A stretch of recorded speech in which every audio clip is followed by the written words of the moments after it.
Assalamualaikum warahmatullahi wabarakatuh. Bapak, Ibu, saudara-saudara sebangsa setanah air, pagi tadi saya telah memimpin rapat terbatas secara virtual tentang Undang-Undang Cipta Kerja bersama jajaran pemerintah dan para gubernur. Dalam undang-undang tersebut terdapat 11 klaster yang secara umum bertujuan untuk melakukan reformasi struktural dan mempercepat transformasi ekonomi.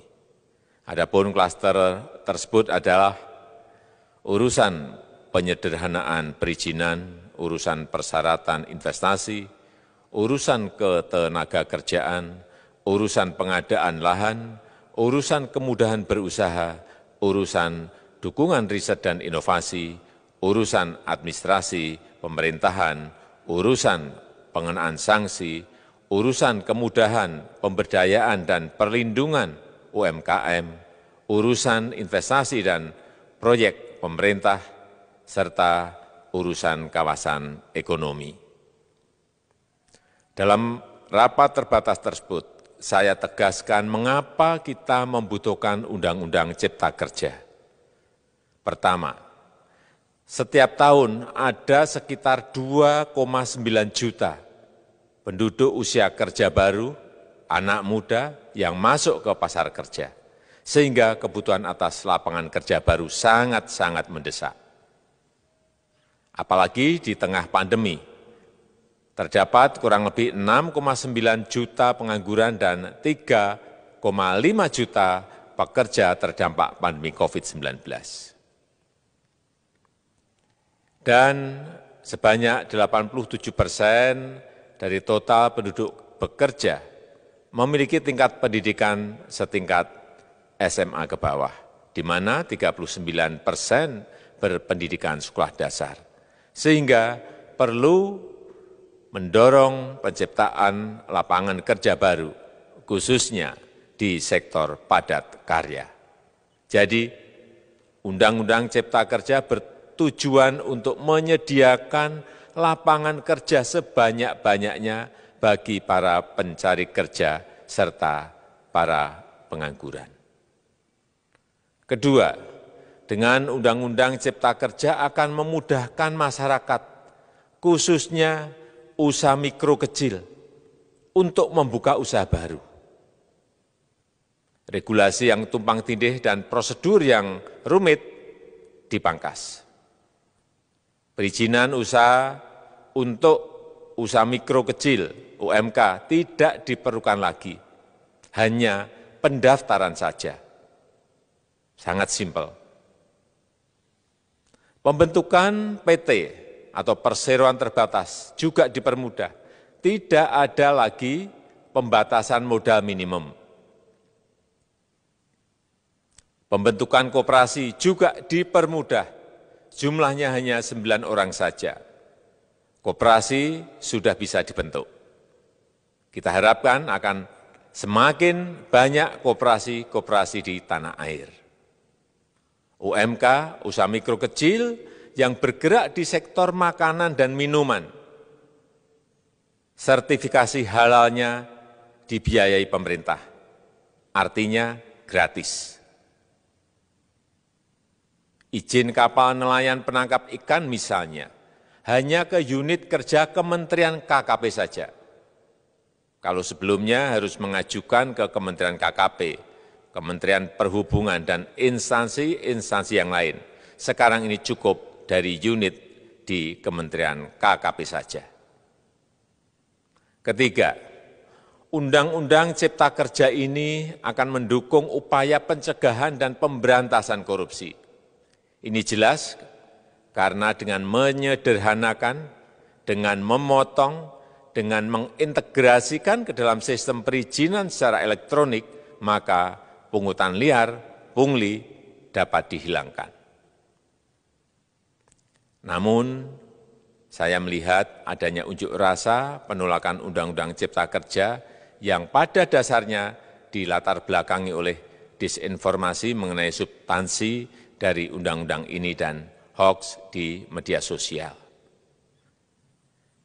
Saya ambil contoh, ada informasi yang menyebut tentang penghapusan UMP, upah minimum provinsi, UMK, upah minimum kota kabupaten, UMSP, upah minimum sektoral provinsi. Hal ini tidak benar, karena faktanya upah minimum regional, UMR, tetap ada. Ada juga yang menyebutkan bahwa upah minimum dihitung per jam. Ini juga tidak benar. Tidak ada perubahan dengan sistem yang sekarang. Upah bisa dihitung berdasarkan waktu dan berdasarkan hasil. Kemudian adanya kabar yang menyebutkan bahwa semua cuti sakit, cuti kawinan, cuti khitanan, cuti baptis, cuti kematian, cuti melahirkan, dihapuskan. Dan tidak ada kompensasinya. Saya tegaskan juga ini tidak benar. Hak cuti tetap ada dan dijamin. Kemudian apakah perusahaan bisa mem-PHK kapanpun secara sepihak? Ini juga tidak benar. Yang benar, perusahaan tidak bisa mem-PHK secara sepihak. Kemudian juga pertanyaan mengenai benarkah jaminan sosial dan kesejahteraan lainnya hilang. Yang benar, jaminan sosial tetap ada. Yang juga sering diberitakan tidak benar adalah mengenai dihapusnya AMDAL, analisis mengenai dampak lingkungan. Itu juga tidak benar. AMDAL tetap ada. Bagi industri besar harus studi AMDAL yang ketat. Tetapi bagi UMKM lebih ditekankan pada pendampingan dan pengawasan. Ada juga berita mengenai Undang-Undang Cipta Kerja ini mendorong komersialisasi pendidikan. Ini juga tidak benar. Karena yang diatur hanyalah pendidikan formal di kawasan ekonomi khusus, di KEK. Sedangkan perizinan pendidikan tidak diatur di dalam Undang-Undang Cipta Kerja ini. Apalagi perizinan untuk pendidikan di pondok pesantren. Itu tidak diatur sama sekali dalam Undang-Undang Cipta Kerja ini. Dan aturannya yang selama ini ada tetap berlaku.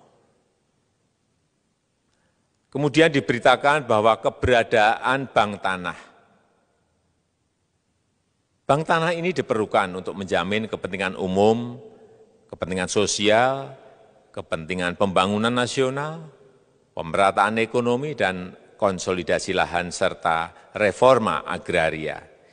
Ini sangat penting untuk menjamin akses masyarakat terhadap kepemilikan tanah, kepemilikan lahan, dan kita selama ini tidak memiliki bank tanah. Saya tegaskan juga bahwa Undang-Undang Cipta Kerja ini tidak melakukan resentralisasi kewenangan dari pemerintah daerah ke pemerintah pusat. Tidak ada. Perizinan berusaha dan pengawasannya tetap dilakukan oleh pemerintah daerah sesuai dengan NSPK, norma, standar, prosedur, dan kriteria yang ditetapkan pemerintah pusat. Ini agar dapat tercipta standar pelayanan yang baik di seluruh daerah. Dan penetapan NSPK ini dapat nanti akan diatur di dalam PP atau peraturan pemerintah. Selain itu, kewenangan perizinan untuk non-perizinan berusaha tetap ada di Pemda, sehingga tidak ada perubahan. Bahkan kita melakukan penyederhanaan, melakukan standarisasi jenis dan prosedur berusaha di daerah. Dan perizinan berusaha di daerah diberikan batas waktu. Ini yang penting di sini. Jadi ada service level of agreement. Permohonan perizinan dianggap disetujui bila batas waktu telah terlewati. Saya perlu tegaskan pula bahwa Undang-Undang Cipta Kerja ini memerlukan banyak sekali peraturan pemerintah atau PP dan peraturan presiden atau Perpres. Jadi setelah ini akan muncul PP dan Perpres yang akan kita selesaikan paling lambat 3 bulan setelah diundangkan. Kita pemerintah membuka dan mengundang masukan-masukan dari masyarakat dan masih terbuka usulan-usulan dan masukan dari daerah-daerah. Pemerintah berkeyakinan melalui Undang-Undang Cipta Kerja ini jutaan pekerja dapat memperbaiki kehidupannya dan juga penghidupan bagi keluarga mereka.